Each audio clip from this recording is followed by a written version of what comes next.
একটি বৃত্তচাপ কেন্দ্রে 60 ডিগ্রি কোণ উৎপন্ন করে। এই যে একটা বৃত্তের একটা চাপ, এটা এই যে হচ্ছে চাপ। একটি বৃত্তচাপ কেন্দ্রে আর্ক, আর্ক মানে হচ্ছে চাপ। একটি বৃত্তচাপ, এই চাপটা কেন্দ্রে 60 ডিগ্রি কোণ উৎপন্ন করে, কেন্দ্রে 60 ডিগ্রি কোণ উৎপন্ন করে। বৃত্তের ব্যাস 12 মিটার, এই বৃত্তের ব্যাস হচ্ছে 12 মিটার, তার মানে ব্যাসার্ধ হবে আমার 6 সেন্টিমিটার। হলে বৃত্তচাপের দৈর্ঘ্য কত? এই এবি, এই চাপের দৈর্ঘ্য কত? তো চাপের দৈর্ঘ্য বের করতে হলে আমাকে বের করতে হবে বৃত্তের পরিধি। চাপ হচ্ছে বৃত্তের পরিধির একটা অংশ। এটা কিন্তু 45তম বিসিএসে আসছে কদিন আগেই। 46তম রিটেন গেল, ম্যাথ হয়েছে 18 তারিখে পরীক্ষা, এই তো 1.5 সপ্তাহ আগে। আর এটা হচ্ছে 45তম বিসিএস প্রিলিমিনারিতে আসছে। তাহলে এই আর্কের দৈর্ঘ্য বের করতে বলছে। আর্কের দৈর্ঘ্য বের করতে হলে আমাকে আগে বৃত্তের পরিধি, সার্কামফারেন্সের দৈর্ঘ্য বের করতে হবে, কারণ এই বৃত্তের পরিধির অংশ হচ্ছে এই আর্ক। তো আমরা লিখতে পারি এই বৃত্তের পরিধি কি 2 পাই আর। এখানে আর এর মান দেওয়া আছে আমার 6, এখানে বলছে যে ব্যাস হচ্ছে 12, ব্যাস হচ্ছে 12, তার মানে ব্যাসার্ধ হচ্ছে 6, তার মানে আমরা লিখতে পারি 12 পাই। এই 12 পাই কি? এই 12 পাই হচ্ছে এই বৃত্তের আমার পরিধি। বৃত্তের কেন্দ্রে আমরা জানি কত ডিগ্রি কোণ থাকে? বৃত্তের কেন্দ্রে সার্কেল মানে 360 ডিগ্রি কোণ চারিদিকে। 360 ডিগ্রি কোণের এই আর্ক নিচে আমার 60 ভাগ, সেন্টারে মোট অ্যাঙ্গেল হচ্ছে 360 ডিগ্রি সার্কেল, এই 60 ভাগ নিচে আমার এই 360 ডিগ্রি এর এই 60 ভাগ অ্যাঙ্গেল নিচে আমার এই আর্কটা। তার মানে টোটাল পেরিমিটার, টোটাল পরিধির 360 ভাগের এই 60 ভাগ গেছে এবিতে। টোটাল পরিধি হচ্ছে 12 পাই, এর 360 ভাগের 60 ভাগই গেছে আমার সমান সমান এবিতে, এই যে এবি এর মান। তাহলে করেন, কাটাকাটি করেন, 0 0 6 দিয়ে 36 কাটলে 6 6 36, 6 2 12, অর্থাৎ টয়েস পাই হচ্ছে এই অঙ্কের অ্যান্সার। 29 টয়েস পাই কি অ্যান্সার ছিল? হ্যাঁ, টয়েস পাই অ্যান্সার ছিল। তাহলে এটা বের করলাম আমি কি টয়েস পাই। টয়েস পাই হচ্ছে আমার এই আর্কের দৈর্ঘ্য।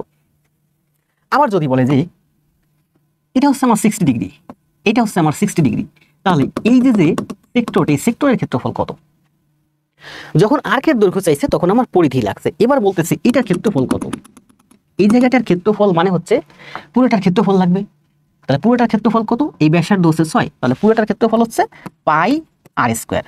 বৃত্তের ক্ষেত্রফল কি? পাই আর স্কোয়ার। আর মানে হচ্ছে আমার এখানে 6 স্কোয়ার, তার মানে 36 পাই। এই 36 পাই হলো আমার এই বৃত্তের ক্ষেত্রফল।